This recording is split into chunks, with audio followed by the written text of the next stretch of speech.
Right guys, Gaffed is back with the explanation to yesterday's gimmick deck card trick. This is a regular Copag deck, but I did customize it. I gave the deck a really good shuffle. I then cut the deck in half, so I had 26 cards, and I took a X-Acto knife and I trimmed off about 1 millimeter off the card. I then got a corner rounder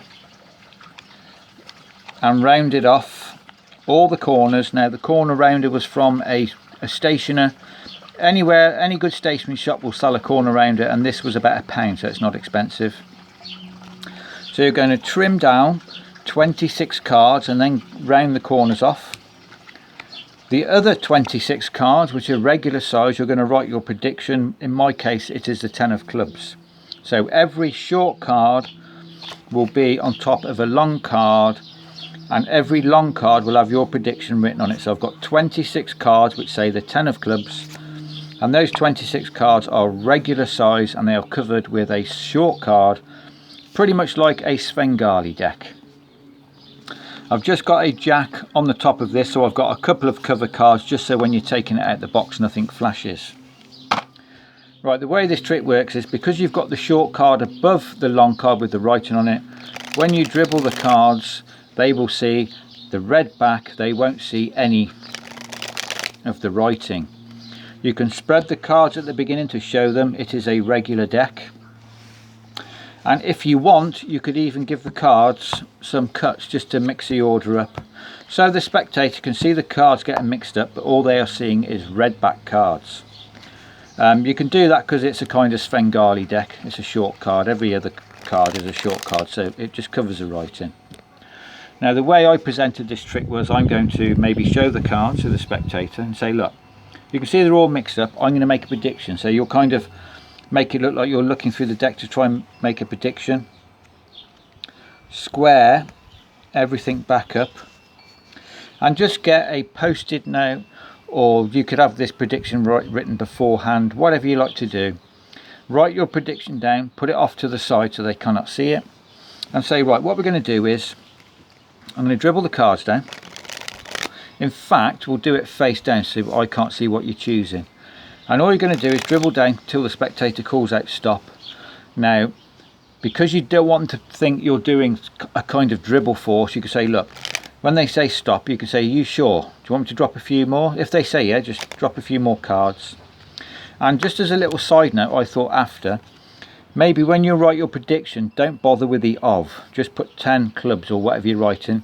So literally you could shrink that writing down to more of the centre of the card, so that when you're doing this, sometimes the cards overlap and there's a chance you might get a bit of a scruffy overlap and it might flash a little bit.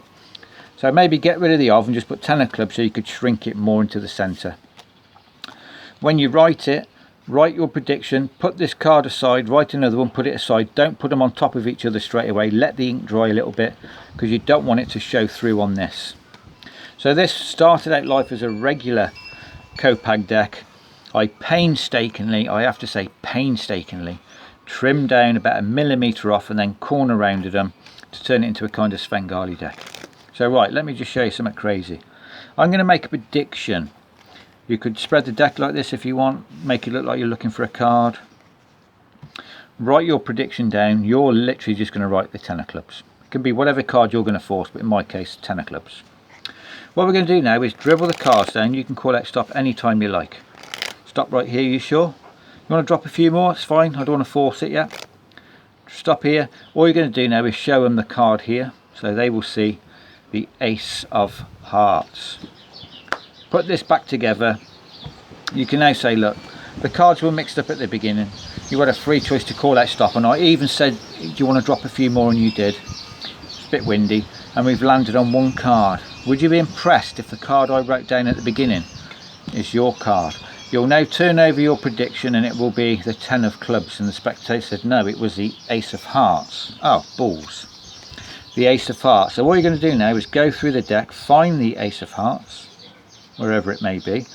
When you get to this card, if you place this card on the table, put this top packet on the bottom.